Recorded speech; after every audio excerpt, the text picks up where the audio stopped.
Support comes from the Missouri Forest Products Association. Missouri produces wood pallets, railroad ties, white oak barrels, hardwood floors, and more. Details on the variety of products made in the state are at choosewood.com. Welcome to St. Louis on the Air. I'm Sarah Fensky. 6 summers ago, protests against police brutality and racism brought the eyes of the nation to Ferguson. Now the killing of George Floyd in Minneapolis has set off another round of protests around the world, including, yes, in Ferguson and in St. Louis. Say I. I. Say I. I. I believe. I believe. I believe that we gon' win. I believe that we gon' win. I know. And that was State Representative Rashean Aldridge leading those chants on Saturday. He was active in the 2014 protests that followed the death of Michael Brown, and he has continued to lead protests in the years since. He was out there again yesterday at a protest that drew hundreds to downtown St. Louis. Now later, hours after the protest disbanded, the night turned ugly. Among many acts of looting and vandalism, 4 St. Louis police officers were shot. Activists have condemned the violence. And today, Representative Aldridge joins us. Representative Aldridge, welcome to the show. Thank you so much, Sarah, for having me. And my second guest today also has an important perspective on these issues. Fran Griffin began protesting in Ferguson the day after Michael Brown's death. She also began attending Ferguson City Council meetings, and last year she ousted an incumbent to join the council herself. So, Councilwoman Griffin, welcome. And thank you for having me. Now, Representative Aldridge, I want to start with you. We invited you here a few days ago to discuss the movement that began in Ferguson and where things stand today. So many things have happened since we agreed to talk today. And I just have to wonder, how are you feeling right now? Oh, man. I'm sure my emotions is just as similar to Councilwoman Fran. I'm sure my emotions are similar to activist and leader Lachelle and O'Shea and Reverend Gray. I fell asleep around 6 o'clock today just due to the fact of my emotions being all over the place of what was happening last night, as far as what we seen last night and what I'm going to eventually go assess in the neighborhood and see the damage that's taking place. So I'm in a much better place than I was last night. I think I was upset, I was hurt, and even to some extent felt some personal guilt, even though I know I nor Fran nor none of the activists that have been working for a very long time to create change, like you say, me and Fran both involved and now in elected office and want to see more change in our communities at the St. Louis City or County. But it's calming down. I'm getting back a little bit to the normal me, but I'm still a little frustrated. I'm not gonna lie, I am still frustrated. You say you felt some guilt. Why is that? I would say, which a good friend of mine had to remind me last night that you can't take this personally if it was your fault. I think, we take a serious responsibility out there, if it's me, Fran, Lachelle, Reverend Gray, or Cheyenne, or others, of making sure we keep people safe, in which the action we had yesterday, where you had thousands of people come to the street and we went to the arch and we took over the highway, or if it was the action in Clayton when you had 5,000 of people, mobilized, and when you only have 7 organizers, we still was able to keep things very structured and safe, in which we did. But after everything happened, which, we cannot control, we made it very clear after our action was over yesterday that this action is done. We stayed there, we cleaned up all trash.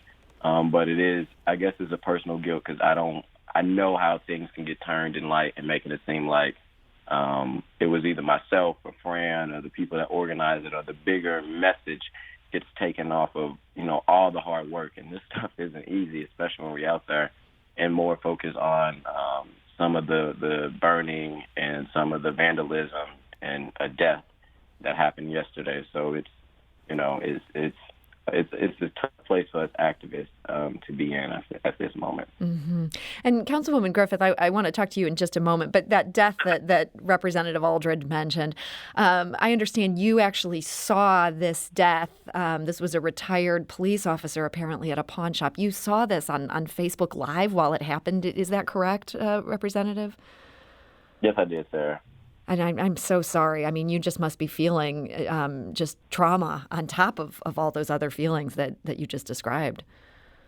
It is a lot of trauma. I'm not gonna lie, it is a lot of trauma. It's one thing, to be pretty angry and to vandalize or to burn down. I'm not upset in the areas that it took. I mean, I am upset in the areas it took place because we also are talking about an African American community where we're gonna have to rebuild, and it's already hard right now. But and then, I mean, where things escalated at the Lee's Pawn and Jewelry Shop, where the man was killed, and to see his body. I mean, on Facebook, it was almost like, that's how we've seen George Floyd's body, and that's not the change that we're pushing for. To see a body being dead right in front of your eyes is not something normal to see. So that was just another strike to everything that was taking place. Where I didn't know if I should grab the wine cup. I didn't know if I should grab tissue.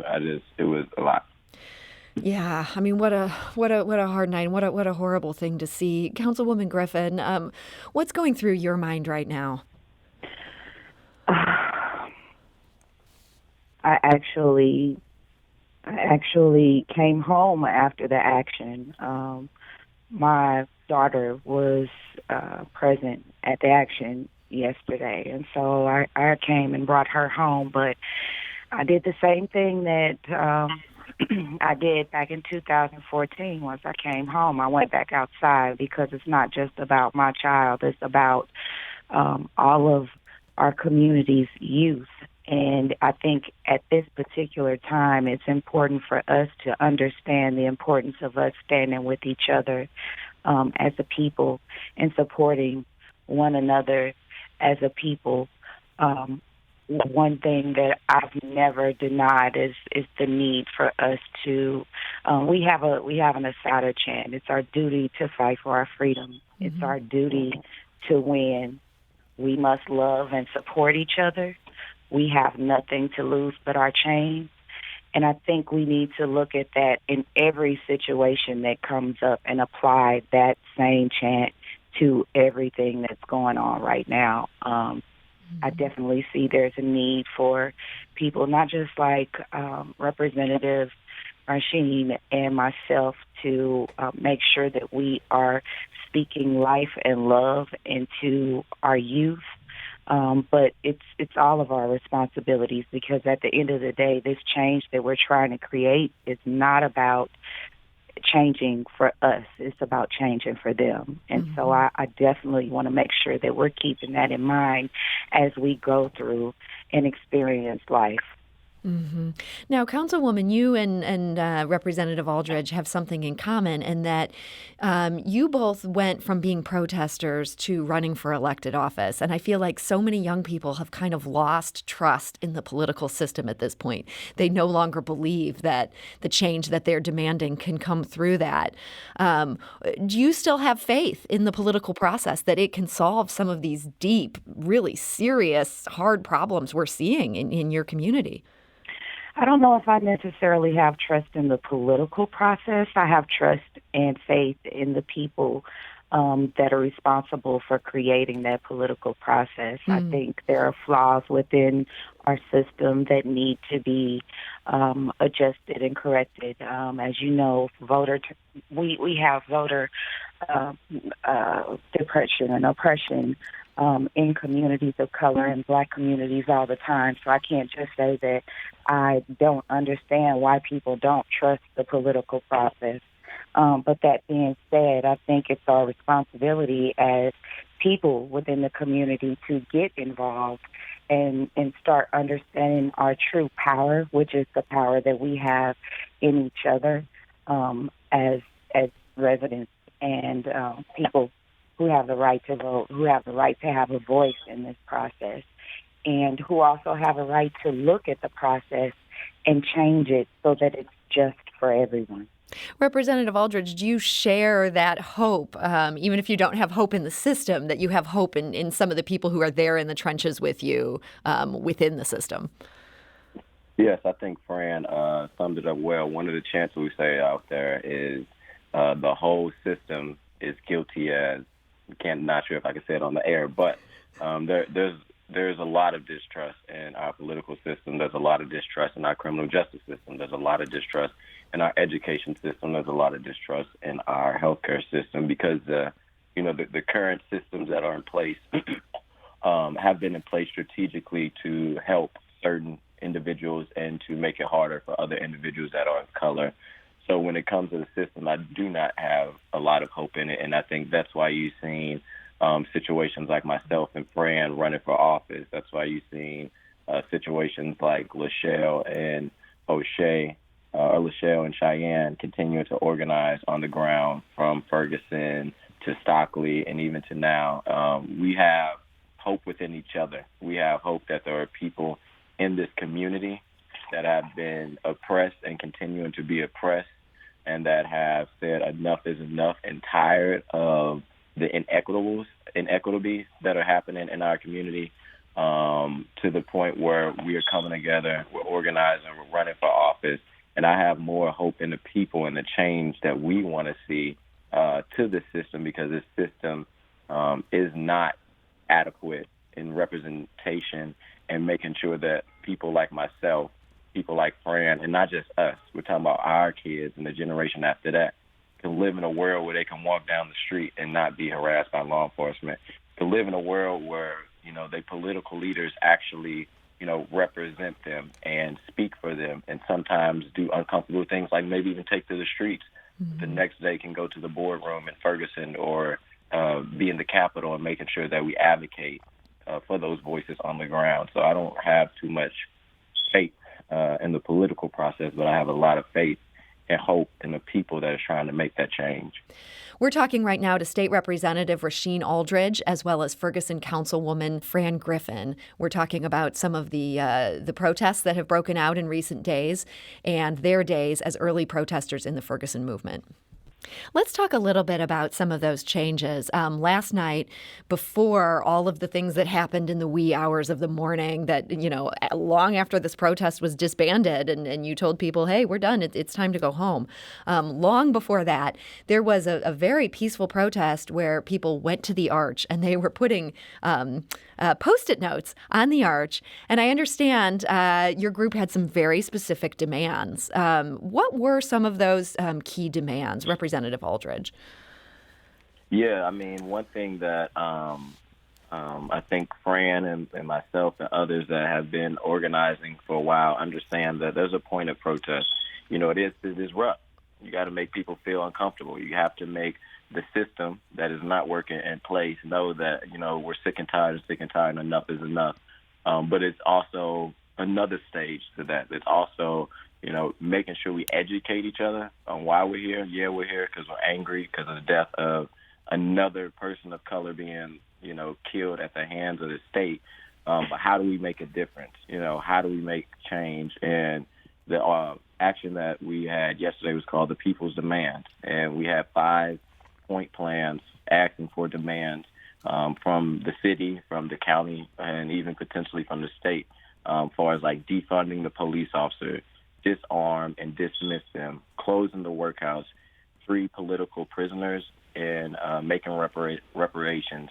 All key things that can be helpful in changing the way our criminal justice system is currently working. If you look at the workhouse, plenty of individuals that are in there for just running a red light or child support, and we're not really rehabilitating people, but we constantly imprisoning people. So we also wanted to hear from the people that was out there, because only way all this can happen is not just going to take us 5 that's organized as 7. It's going to have to take a whole movement. So we also wanted to get buy-in from folks on the ground and the change that they want to see, not just us chanting, but it's time to do some work. And we also, with the help of Fran and Cheyenne, led a really good protest out there where we did the step up, step back. Step up if you have been harassed by police. Step up if you have ever felt your life was in fear while around police. Step up if you have privilege to show, we're all in this together. But the reality is, and sometimes we're not. And that's why we must stay together and we must stay unified, because this change that we're trying to see is going to affect all of us, but it's going to affect some communities more. And if we're saying we're family, like Fran said, we must love and support each other, you must also be uncomfortable sometimes within your family to say, look, something's not right in this. So we allow people to write demands and then stick them on the arch. Councilwoman Griffith, do you see a direct line from these demands that were made at the protest yesterday and the protests that first brought so many people to Ferguson 6 years ago? Oh, absolutely. I mean, in 2014, the municipal court system, and actually that change happened in a lot of other municipalities after the uprising of Ferguson, but there was revenue being generated off the most poorest people in our communities. People were being jailed because they didn't have the ability to pay, whether that was for fines, fees, things of that, ordinances that we had in place that would make it nearly impossible for you to get out of the judicial system. You did the muni shuffle around the municipalities because people simply couldn't afford to pay the fines and fees. And I think that's directly connected with the call to close the workhouse because, again, you have a lot of people who are being arrested who don't have the ability to bond out, and for that reason, they're stuck in these inhumane conditions. And some of the jail cells within the municipalities have similar situations as well. So, yes, it's definitely connected. What happened in 2014 and what's happening now is an extension of what needs to happen. The change that needs to come is just it's just furthering the message that, hey, look, until you actually represent the people, until those policies are fair and just for everyone, we're going to continue to work. We're going to continue to speak out. We're going to continue to make demands and let the powers that be who have the ability to actually create the change know that until then, we will not stop. How would you compare the mood in these protests and among the people who are out on the streets and the composition of the crowd? How would you compare that to what you guys saw in 2014, Councilwoman? I think it's the same, and I think if anything, it's more amplified because the Ferguson uprising was seen around the world. It sparked change. It sparked change in action around the world, and if anything, it's amplified because people are tired of dealing with and seeing people that look like us with knees stuck in our necks on the ground, begging and pleading for their life, with their hands behind their backs, unarmed. Like, we pay the police to protect and serve, and we expect that to happen. So to see that, it just further amplifies the emotions, whether that is pain, whether that is sorrow, whether that is anger, whether that is rage. All of that just intensifies. And so you've got a lot of youth now who were 12, 7, 8, 9, 10, 11, 12, who saw this with their own eyes as youth. And now they are at a point where they feel like they can do something about it. They're not helpless anymore. These are young teenagers, young adults. They are they're resilient. They have seen reality for what it is, and they want to figure out what they can do to create that change. And so, if anything, it's definitely intensified the call. It's intensified the movement towards advancement, the movement towards change. And yet I find myself wondering, Representative Aldridge, do you ever feel like, I can't believe we're still marching on these same issues? Like 6 years have passed. Do you feel some frustration in that? Oh, yeah. I mean, I'm not surprised because, we've seen a lot of change happen, especially on the local area.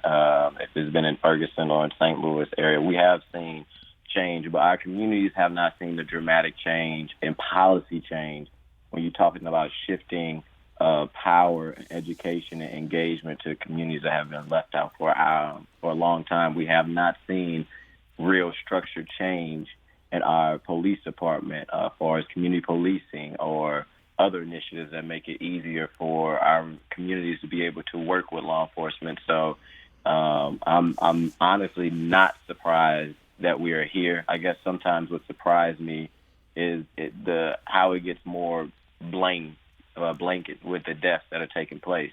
The fact that this officer had a knee in this gentleman's neck, and the story was about potentially over a counterfeit 20. This man lost his life, and until the system is completely changed, I expect us to, take back to the streets very soon, and it's hard. It's traumatizing. I mean, we don't mind being in the streets, but as less we could be and get things done so our communities don't have to constantly see these images, constantly feel this pain, is what we want. Mm-hmm. I want to touch on one more thing related to going back to the streets. I know these protests aren't over here in St. Louis. But, last night, as the night turned late, things did get bad out there. And Representative, you had previously condemned the governor's decision to activate the National Guard. But in light of some of the things we've seen at Black-owned businesses and other parts of the city, are you worried that we need a bigger police presence in the coming days? I think I'm still kind of with my first mind.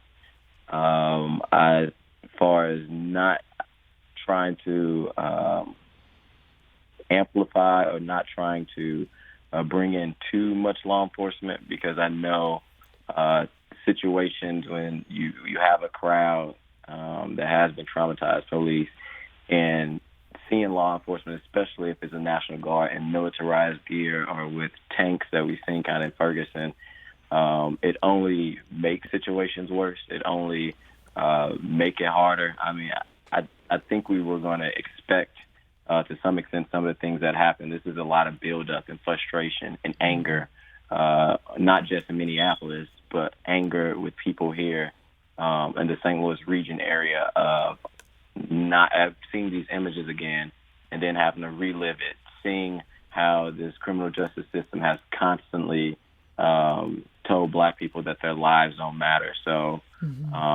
I would be a little hesitant. I think there is maybe some other steps that we can take. You have community leaders, you have activists, and you have other powers that be, I think, sometimes that can have a little bit more control within our community before we go to activating the National Guard. More police, just regular outfits, fine, but the National Guard is a little different. And then you hear 45 talking about bringing in the military against his own people. So this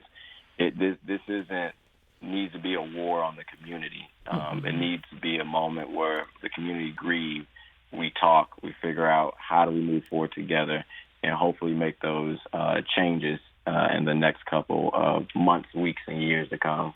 Councilwoman Griffin, we've also heard some Ferguson people saying, we just wish people would stop coming here. There's so many other parts of the metro area that also need to deal with these issues. Would you welcome protests to come back to Ferguson at this point? Well, protests are already happening in Ferguson. So I don't think it's a matter of whether I welcome them or not. They're already happening. I think the main takeaway from because I talked to several of the people within my community who were here prior to 2014, who dedicated themselves to working on creating that change that we needed within the city of Ferguson, as well as, who are committed for the long haul to continuing to do that work. And the the gist of what they were saying is that, they were not condemning what happened within the city of Ferguson as far as the Ferguson uprising. Mm-hmm. What they were saying is that there is a need, after that. We're currently under a consent decree. We have work to do. We have policies to shape. We have to, as a community, come together and start becoming more involved in educating each other on where we're at in terms of the changes that have been made, educating each other about what the work that still needs to be done, and realizing that we live in a city that is over 70% Black population.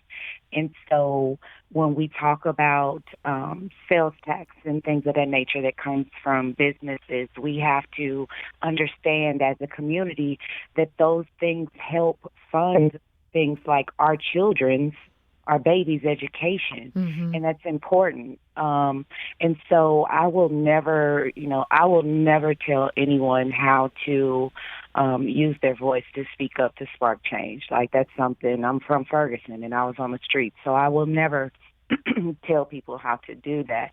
I simply would say, like my granny taught me, if you're going to be a teacher, be the best teacher that you can be. If you're going to be the trash collector, then be the best trash collector that you're going to be. And when I speak to my youth, when I speak to my elders, when I speak to just the community at large, the message is always going to be, serve your purpose. Serve your purpose. First and foremost, definitely look out for one another as a community. Do what you've been called to do. Mm. Do the best that you can. Be the best that you can at that, because we're in a moment of time where I think it's just inevitable. Change is going to come, and there's a reason why we're in this specific space. And I just want our community together to come together, support each other, know our roles, and know what we're fighting for ultimately, which is a freedom from an oppressive system. Well, Ferguson Councilwoman Fran Griffin, I want to thank you so much for joining us today. No problem. Thank you so much for allowing me the opportunity to speak with you. Thank you, Sarah. And State Representative Rasheen Aldridge, thank you as well. Thank you. It was an honor to be able to talk with you today, Sarah. This is St. Louis on the Air on St. Louis Public Radio. That's 90.7 KWMU.